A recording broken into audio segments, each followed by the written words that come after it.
There is something that happens to certain people that science is still trying to explain, and spirituality has known for millennia. It is not ordinary intelligence. It's not a high IQ. It's not having gone to college, reading a lot, or knowing how to answer quickly. It is something that lives deeper than that. Something that acts in the shadows of your mind, that awakens in you a restlessness that never goes away, a sensitivity that seems too much for this world, a perception that sees what others simply cannot see. Spiritual psychology calls this spiritual intelligence, and the most recent studies show that it exists in less than 3% of people. But here's what no one told you. Those who have this intelligence almost never know they do, because it does not appear in diplomas. It does not appear in material achievements. She appears silently. It appears in those early mornings when you stay awake thinking about things that other people don't even ask about. It appears when you feel the weight of an emotion before you even understand where it came from. It appears when you look at a situation and see a pattern that no one else around you is seeing. And if you're here right now reading this, you have a high chance that God has given you something that most people will spend their entire lives without even realizing exists. In this video, I'm going to show you the 7 signs that you've received extremely rare spiritual intelligence, and I warn you, some of these signs will look like someone has read your mind. It won't be a coincidence. It will be recognition.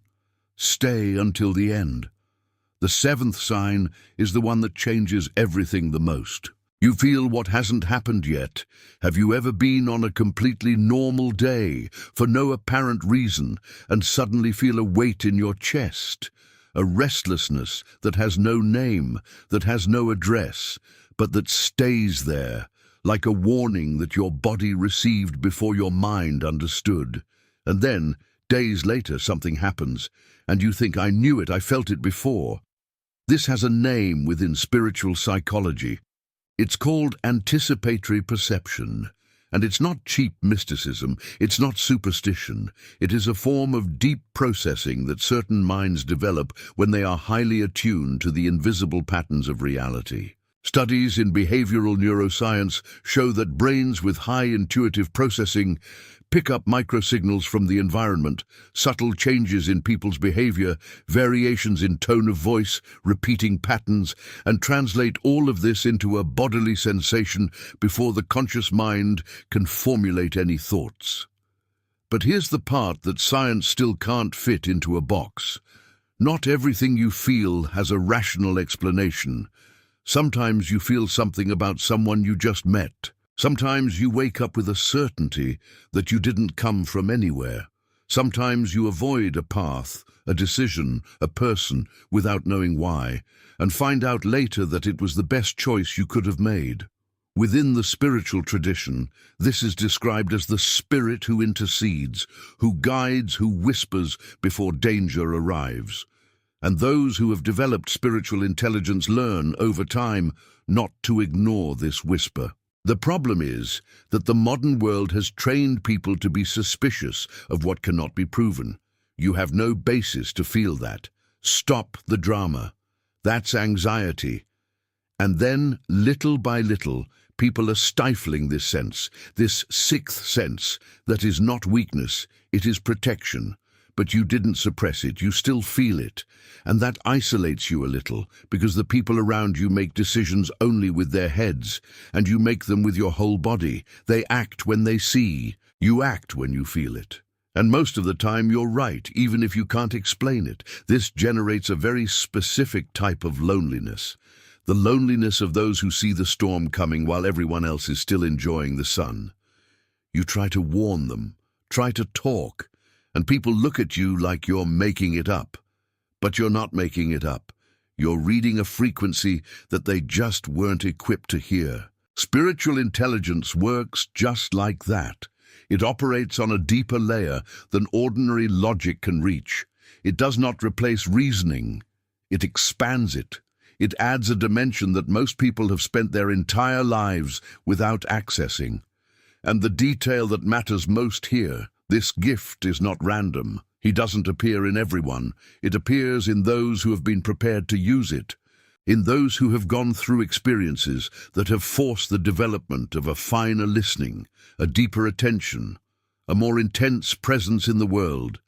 If you feel what hasn't happened yet, it's not because you're too anxious. It is because God has calibrated your perception to a different level, and that's not a burden.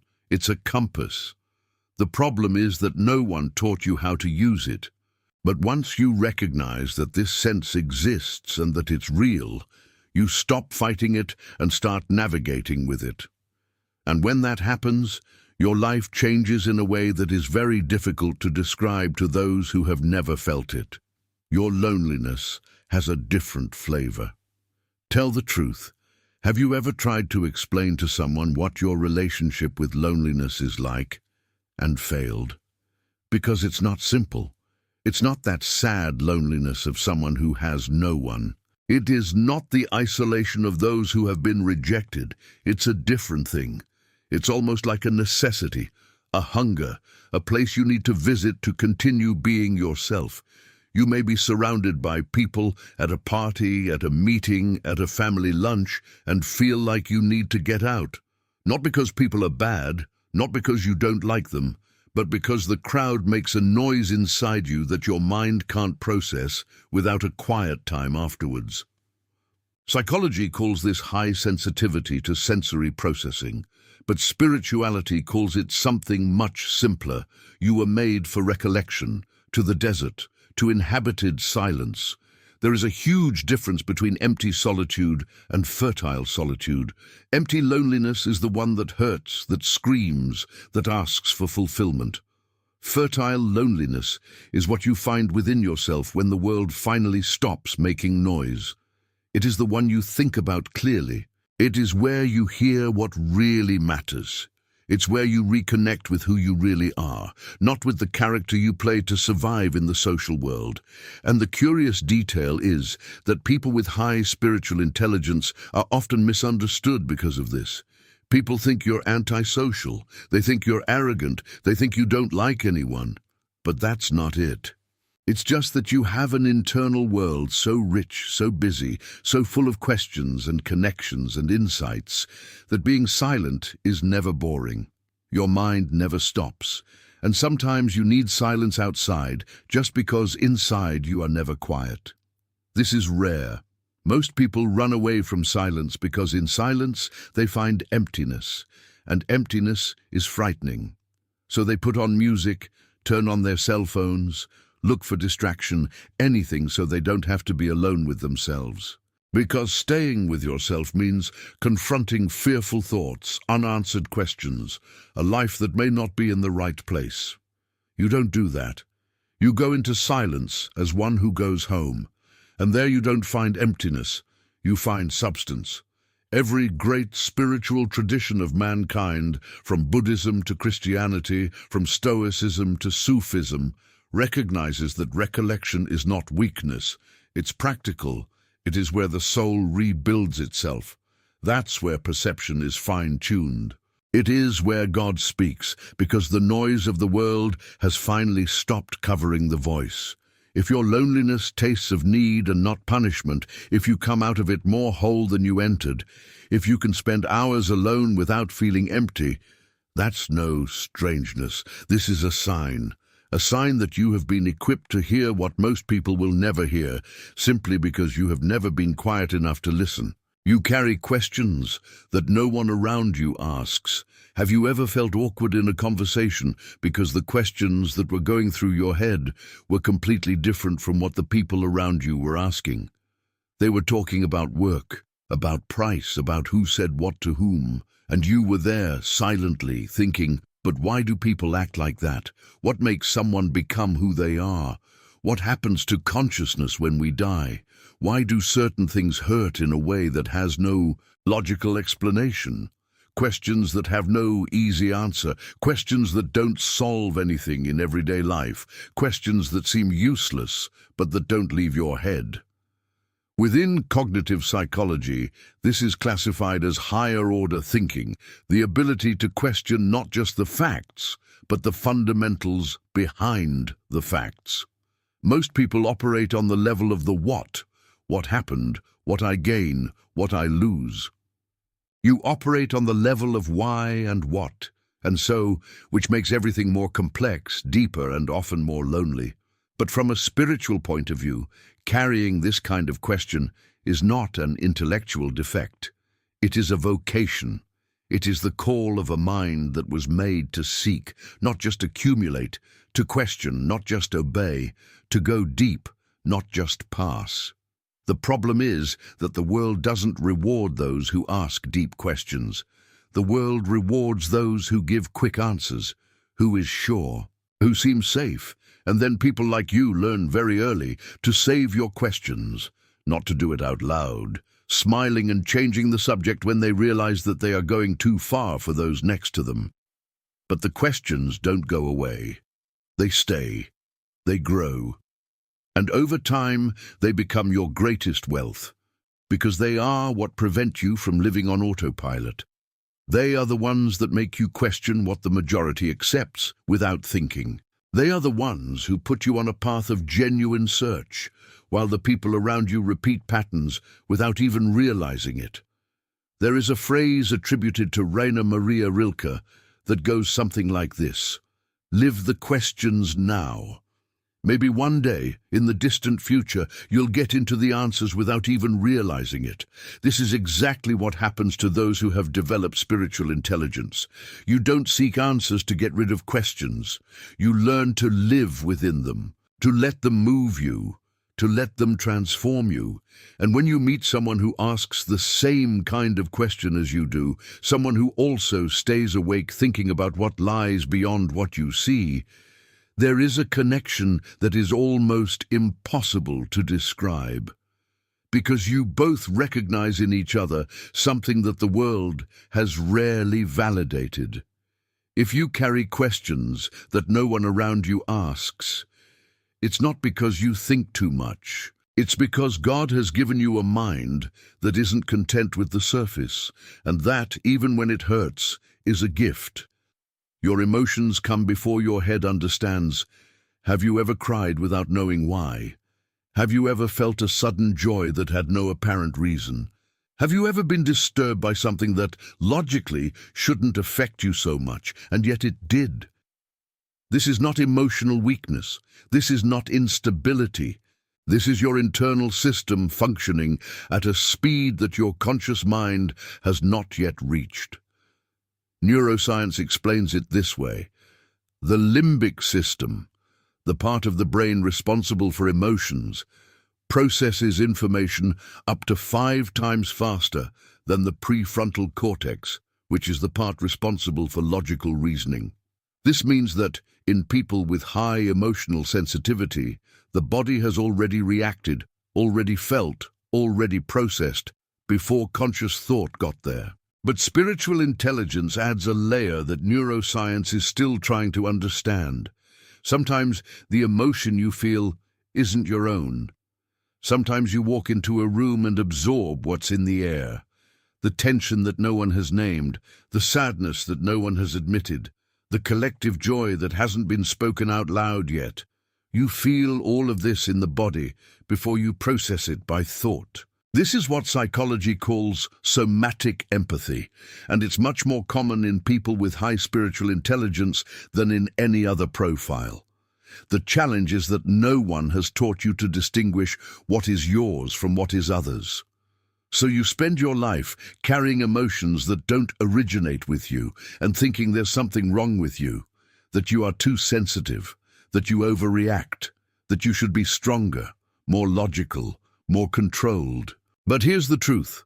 What looks like exaggeration on the outside is actually a finer perception on the inside. You're not reacting more than you should. You're raising more than most people can get. And the difference between this being a burden and being a gift is in learning to recognize what is happening. People with spiritual intelligence who develop emotional awareness, that is, who learn to observe their emotions rather than just feel them, develop an extraordinary ability to read the human world. They can enter a room and realize who is suffering. They can hear someone speak and feel what the person did not say. They can be present in a way that few people can, because they're not just listening to the words. They are feeling the weight that is underneath them. From a spiritual point of view, this sensitivity is not an accident. It is called. It is the mark of someone who was prepared to care, to listen, to be truly present, not in a performative way, in a real, deep, genuine way. If your emotions come before your head understands, you're not broke. You're calibrated in a different way. And when you learn to work with it instead of fighting it, what today seems like a weight will turn into your greatest strength. You feel when something is wrong, even without proof. Have you ever been in a situation where everything seemed right, in appearance, in logic, in fact, but inside you there was a voice saying that something didn't add up? Maybe it was a person who said everything you wanted to hear, but who made you uncomfortable for no apparent reason. Maybe it was a decision that seemed perfect on paper, but that created a tightness in your chest every time you thought about it. Maybe it was an environment, a situation, an opportunity, and even with all the positive outward signs, something in you signaled, no, not yet. That's not right. And many times you ignored that voice, because the evidence said otherwise, because people around you said you were being unreasonable, and because it was easier to trust what could be seen than what could only be felt. And then, when things turned out as you had felt, and they did, you got that familiar feeling. I knew. I always knew. Within cognitive psychology, this is studied as unconscious pattern recognition, the mind's ability to process information that hasn't yet come to consciousness but has already been catalogued at a deeper level. It's what Malcolm Gladwell called blink, the thought that happens in the blink of an eye before rational analysis comes into play. But spiritual intelligence goes beyond that, because what you feel doesn't always originate from a pattern you've seen before. Sometimes it's something new, something you wouldn't be able to recognize from experience, and yet you feel it. The Christian tradition calls this spiritual discernment, the ability to distinguish what is true from what is false, what is good from what looks good but is not, what comes from God from what comes from elsewhere. And this gift is not given to everyone. It shows up in people who have been shaped by deep experiences, who have developed an inner listening that goes beyond logic, who have learned to rely on a source of guidance that doesn't fit into a spreadsheet. The great challenge for those who have this signal is the social cost of hearing it. Because when you say that you feel something is wrong without having proof, people look at you with skepticism. They ask for arguments. They ask for data. And you don't have it. You only have a certainty that lives in the body, not in the head. Over time, many people with spiritual intelligence learn to be silent. They learn to obey the tests instead of obeying the sense. And then they enter into relationships that hurt, into situations that drain, into paths that lead away from where they should be, simply because they ignored what they already knew. Learning to trust your judgment does not mean ignoring reason. It means adding a layer of information that reason alone can't reach. It means respecting that you've been equipped with a sensor that goes beyond the obvious, and that this sensor, when honored, rarely misses. If you feel when something is wrong, even without evidence, don't minimize it. Don't apologize for that. Learn to listen to it more carefully, because it is one of the most concrete ways God speaks, not in thunder, but in whispers. And whispering is only heard by those who have learned to be quiet enough to listen. You can't pretend you're okay when you're not. There is a type of person who can smile perfectly while they are falling apart inside, who says, "I'm fine, you can leave it," with such a convincing naturalness that everyone believes it, including sometimes herself. You are not that person, not because you're weak, not because you don't try, but because there is something in you that actively resists falsehood, including falsehood about yourself. When you're not well, your body announces it, your voice changes, your eyes deliver, and even if the words say one thing, everything else says another. And that tires you, because the social world works on a tacit agreement that everyone will pretend to be fine, and everyone will accept the other's pretense, and so life flows without much friction. You break that agreement unintentionally, not because you want drama, but because its internal architecture was simply not made to sustain the lie, neither outwards nor inwards. Psychology calls this high dispositional authenticity, a deep orientation toward congruence between what one feels and what one expresses. Research shows that people with this profile have greater clarity of values, make decisions more aligned with who they really are, and build deeper relationships. But they also face much more conflict in environments that require constant social performance. From a spiritual standpoint, this is even more significant, because the inability to pretend is not just a personality trait. It is a form of integrity that has been engraved in the background. It is as if there is within you a commitment to the truth that precedes any conscious decision. You don't choose to be authentic. You just can't be anything else without a huge cost. And this cost you know well. You've lost friendship for being honest when you should have kept quiet. It has already created discomfort in environments that preferred superficial harmony to real honesty. Have you ever wondered if it would be easier to be different, lighter, more malleable, less intense? But here's what you may not have heard clearly enough. Your inability to fake it is one of the most valuable things you have. Because in a world where almost everyone is wearing a mask, you are a point of contact with the real. The people who really know you, not the superficial ones, the real ones, know this. They come to you when they need someone to tell you the truth, when they need a space where they don't need to perform, when they are tired of everything being simulacrum and need something genuine. You are that space, you are that anchor. And spiritually, the inability to pretend is the reflection of a soul that has been shaped by the experience that truth sets you free, even when it hurts, even when it creates conflict, even when it would be much more convenient to lie.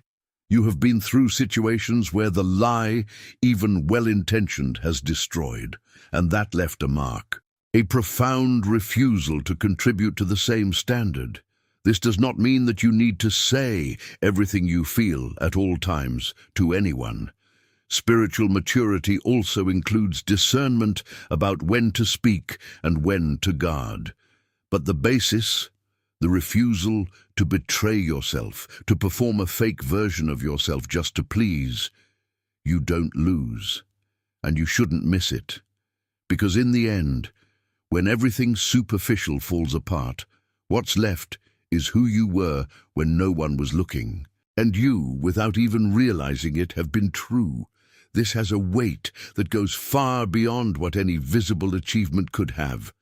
If you can't pretend you're okay when you're not, don't try to fix yourself. Learn to honor that. It is the sign of a soul that was made for the truth, and that in a world that lives on appearances is rarer and more precious than you think.